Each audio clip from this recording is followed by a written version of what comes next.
Bom dia, boa tarde, boa noite, a depender do horário que você esteja assistindo esse vídeo. Tudo bem com você? Eu sou o professor Fábio e hoje eu gostaria de falar um pouco a respeito de ângulos e funções trigonométricas. Vamos lá?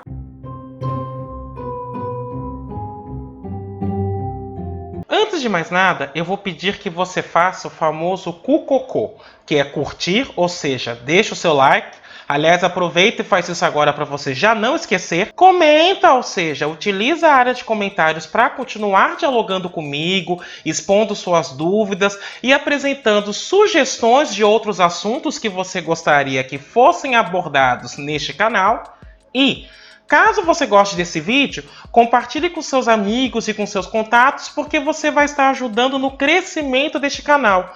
Compartilhe esse vídeo com aquela pessoa que você acha que necessita de alguma ajuda em trigonometria, por exemplo. O objetivo desse vídeo é apresentar brevemente os conceitos de ângulos e de funções trigonométricas.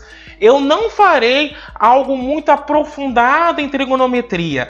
Este vídeo tem um objetivo mais de revisão. Se você desejar uma abordagem mais detalhada de trigonometria, então escreva nos comentários, porque aí eu me organizo e preparo um vídeo destrinchando os conceitos que eu vou abordar hoje. Isto posto, passemos à definição de que é um ângulo. Os ângulos no plano são gerados a partir da rotação de um raio, uma semirreta, em torno de sua extremidade. A posição inicial do raio é denominado lado inicial do ângulo e sua posição final é chamada de lado final. O ponto onde se cruzam os lados inicial e final é chamado de vértice do ângulo. Os ângulos são positivos se gerados no sentido anti-horário e negativos se gerados no sentido horário. Para ficar mais clara essa ideia, passemos então a olhar dois ângulos. Veja, este lado cá embaixo é o que eu chamo de lado inicial e este lado aqui em cima é o que eu estou chamando de lado final. Perceba que eu girei essa semirreta nesta direção, no sentido anti-horário. Portanto, este é um ângulo positivo.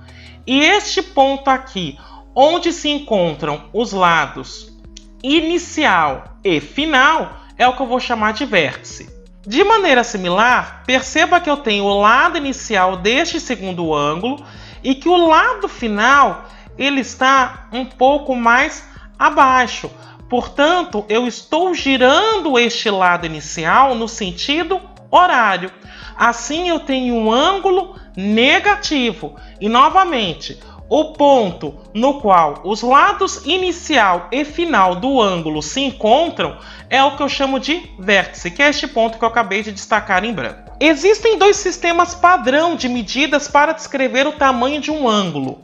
O primeiro é o grau, denotado por esta bolinha, e é a medida do ângulo gerado por 1/360 de uma revolução. Em outras palavras, um grau é obtido da seguinte maneira: eu vou pegar um círculo, dividir em 360 ângulos de mesmo tamanho, e cada um destes ângulos vai ter o tamanho de um grau. Os graus são divididos em 60 partes iguais chamadas minutos e os minutos são divididos em 60 segundos. O radiano, por sua vez, denotado por rad, é uma unidade de arco sobre um círculo de raio 1 quando o vértice está no centro. A circunferência de raio 1 tem 2π radianos. Então é esta relação que eu faço entre esta medida de ângulo e a circunferência de raio 1. Em particular, é possível estabelecer uma relação entre graus e radianos. Para exemplificar isto, vamos ver alguns exemplos e aí eu vou abordar essa relação. Então, no primeiro item, eu gostaria de passar 146 graus para radianos. E no segundo item, eu quero passar 3 radianos em graus. Então, façamos o item A. Eu vou criar uma regra de 3 para fazer esta transformação. Então, aqui eu tenho graus e aqui eu tenho radianos. A circunferência de raio 1 tem 2π radianos. E uma circunferência tem 360 graus. Portanto, eu consigo fazer esta equivalência. 2π radianos, 360 graus. Agora, eu tenho 146 graus. E quero saber quantos radianos isso dá. O que eu vou fazer aqui, então, é uma multiplicação cruzada. E aí eu vou ter 360x igual a 2 vezes 146 dá 292π. Passo 360 dividindo. Então isso vai dar 292π por 360. E agora eu vou simplificar esta fração. Primeiro eu vou simplificar por 2, então isso vai dar 146π por 180. Vou simplificar novamente por 2, então isso vai dar 73π sobre 90. E aí perceba que eu não tenho mais como simplificar. Portanto, essa solução é 73π sobre 90 radianos. No item B, eu vou fazer a mesma coisa. Então, eu vou escrever uma coluna de graus e outra de radianos. O que nós sabemos é que 2π radianos equivalem a 360 graus. Agora eu tenho 3 radianos. A pergunta é quantos graus ele equivale. E eu vou fazer de novo a multiplicação cruzada. Então eu vou ter 3 vezes 360, que é 1080, igual a 2πx.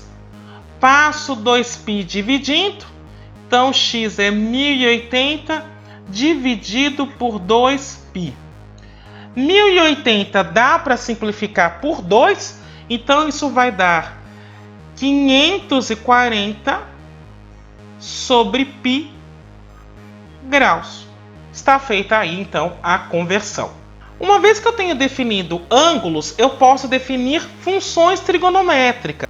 As funções trigonométricas que serão abordadas são seno, cosseno, tangente, cotangente, secante e cossecante. Em particular, nós começaremos a definir estas funções num ângulo positivo θ agudo, ou seja, um ângulo que está entre 0 e 90 graus. Neste caso, nós podemos definir essas funções utilizando os lados de um triângulo retângulo. Assim, se eu tenho um triângulo retângulo e aqui eu tenho definido um ângulo θ, como você pode ver na figura, então eu vou definir o seno de que maneira?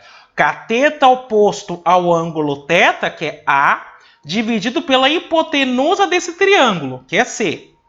O cosseno, cateto adjacente a este ângulo, que é B, dividido pela hipotenusa, que é C. Então fica B sobre C. A tangente, cateto oposto dividido pelo cateto adjacente. Então fica A sobre B.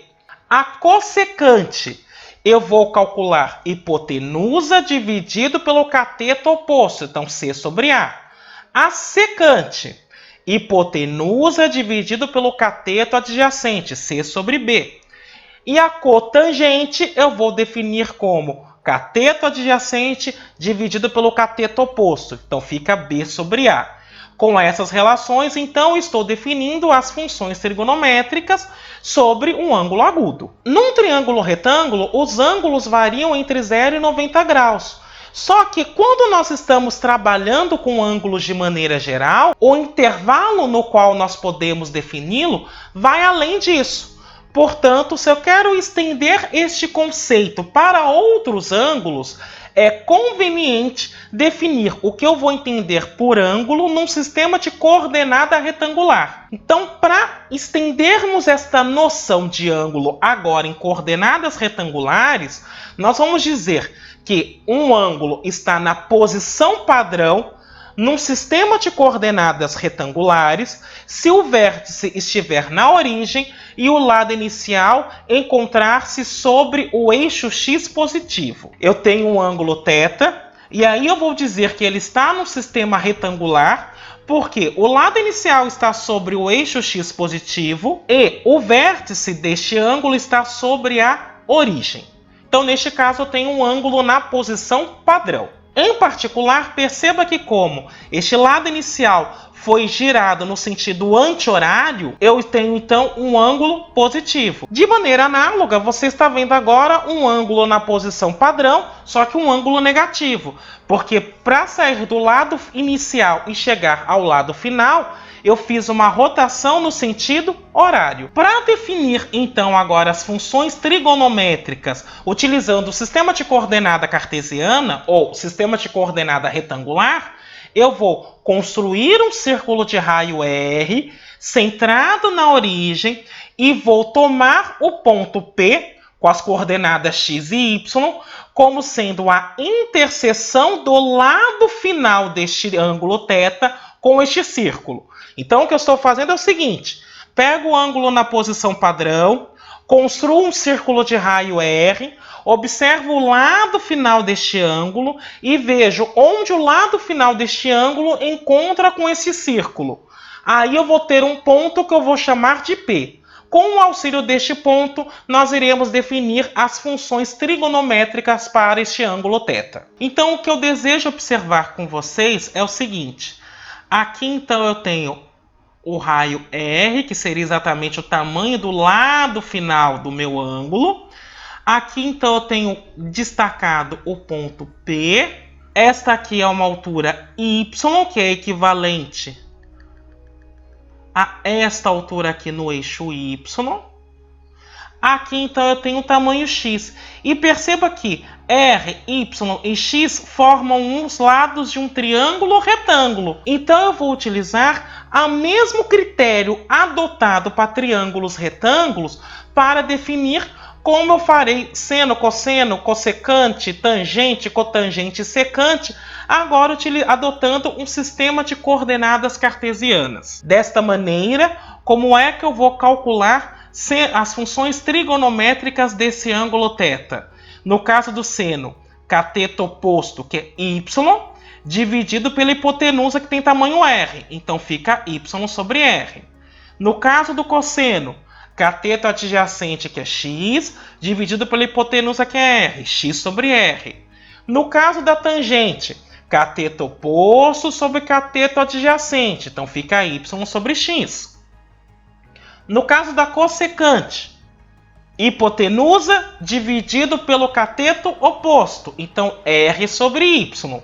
No caso da secante, hipotenusa dividido pelo cateto adjacente, r sobre x. E no caso da cotangente, cateto adjacente dividido pelo cateto oposto, então fica x sobre y. Desta maneira, nós estamos transportando as funções trigonométricas observadas num triângulo retângulo para ângulos quaisquer, agora, uma vez que eu posso escrever esses ângulos num sistema de coordenadas cartesianas. Em particular, se o raio da circunferência for 1, nós podemos definir seno e cosseno em função apenas das coordenadas daquele ponto que é a interseção do lado final do ângulo com a circunferência. Neste caso, eu vou definir o cosseno como sendo a coordenada x e o seno como sendo a coordenada y.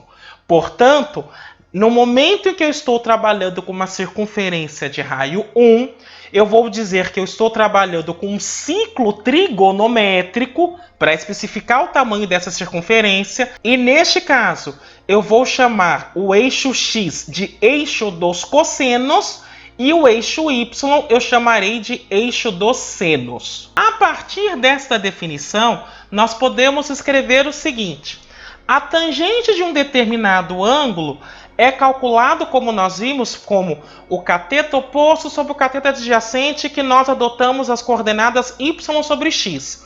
Se y for o seno deste ângulo e x o cosseno, eu posso escrever a tangente como seno sobre cosseno. A cossecante, nós vimos que era hipotenusa dividida pelo cateto oposto. Se a hipotenusa tiver tamanho 1, que é o raio daquela circunferência, e o y for o seno, eu vou escrever a cossecante como 1 sobre seno.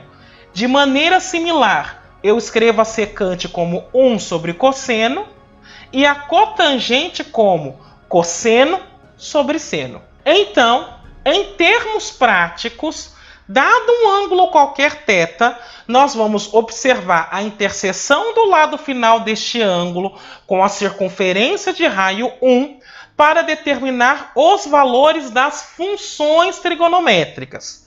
Existem alguns ângulos que são chamados de ângulos notáveis e na descrição desse vídeo eu vou deixar um link para uma tabela com o seno e o cosseno de alguns ângulos específicos. Para que a gente entenda essa relação entre seno, cosseno, tangente, secante e cossecante, eu vou fazer alguns exemplos e vou calcular todas as funções trigonométricas desses três ângulos que estão expostos aí.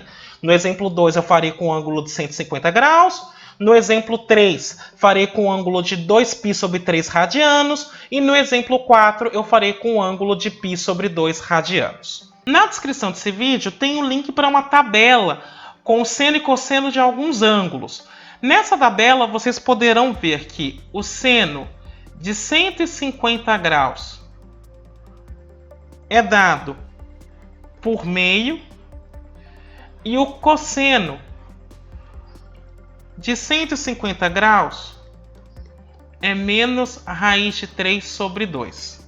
Com esses dois valores, eu consigo determinar todas as demais funções trigonométricas. Então, passemos a elas. A tangente de 150 graus é dada por seno sobre cosseno. O seno é meio. O cosseno é menos raiz de 3 sobre 2. Positivo com negativo, negativo. Conservo o primeiro. E inverte o segundo, porque é divisão de fração. E isso vai ser menos 1 sobre a raiz de 3. Se você racionalizar, que é multiplicar por raiz de 3, tanto no numerador quanto no denominador, você conclui que isso vale menos raiz de 3 sobre 3. No caso da cotangente, a cotangente de 150, ela é vista como cosseno dividido por seno. Cosseno dividido por seno nada mais é do que o inverso da tangente. Como a tangente de 150 eu já calculei que é menos raiz de 3 sobre 3, a cotangente vai ser menos 3 sobre raiz de 3. Novamente, racionalizando, ou seja, multiplicando o numerador e o denominador por ambos por raiz de 3, você conclui que isso dá menos 3 raiz de 3 sobre 3, e aí simplificando por 3, vai dar apenas menos raiz de 3. No caso da secante, secante de 150, a secante é dada por 1 sobre o cosseno de 150.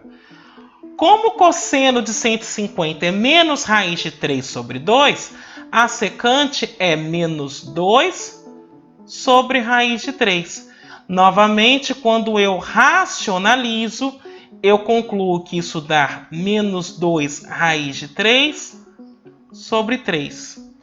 E, por fim, a cossecante de 150 é dada por 1 sobre o seno de 150, ou seja, o inverso do seno.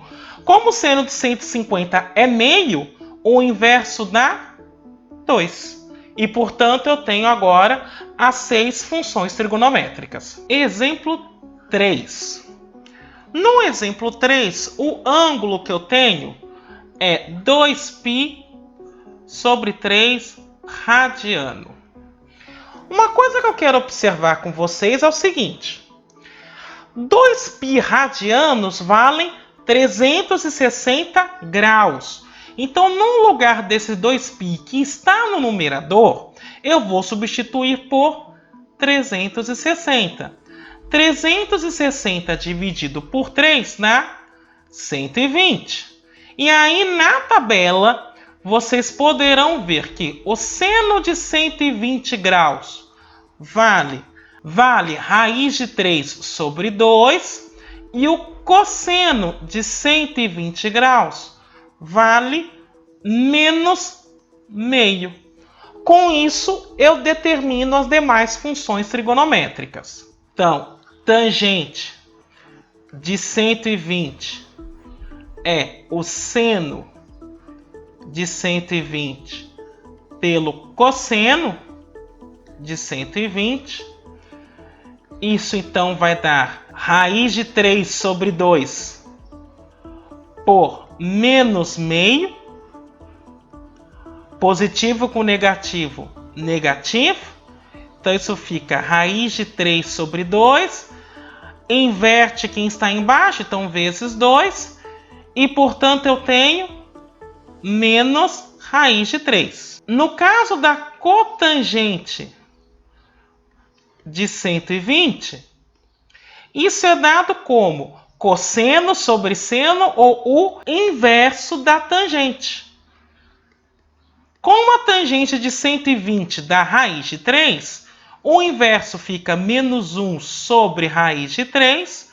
E se você racionalizar, isso dá menos raiz de 3 sobre 3. No caso da secante de 120, a secante é o inverso do cosseno.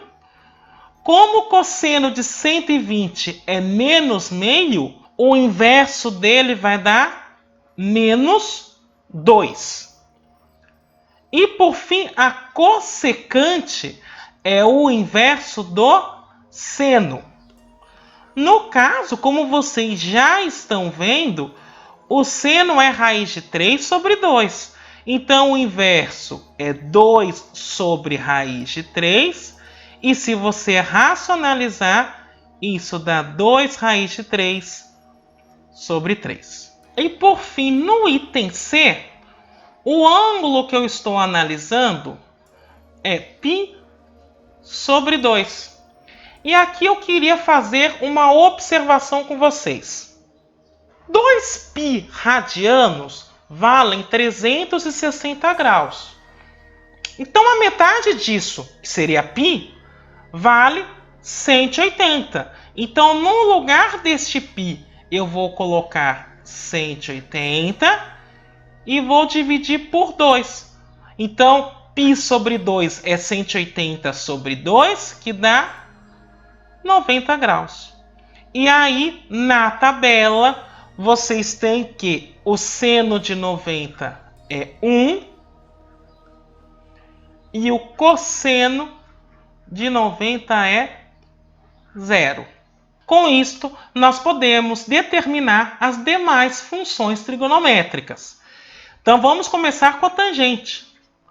A tangente de 90 é dada por seno de 90 sobre cosseno de 90. O seno de 90 é 1. O cosseno dá 0. Mas eu não consigo dividir por 0. Portanto, eu vou dizer que a tangente de 90 não existe, porque ela não está definida.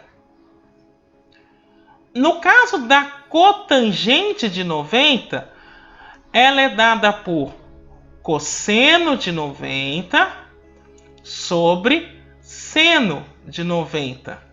Cosseno de 90 é 0, seno de 90, 1. 0 dividido por 1, 0. A secante de 90 é 1 sobre o cosseno de 90.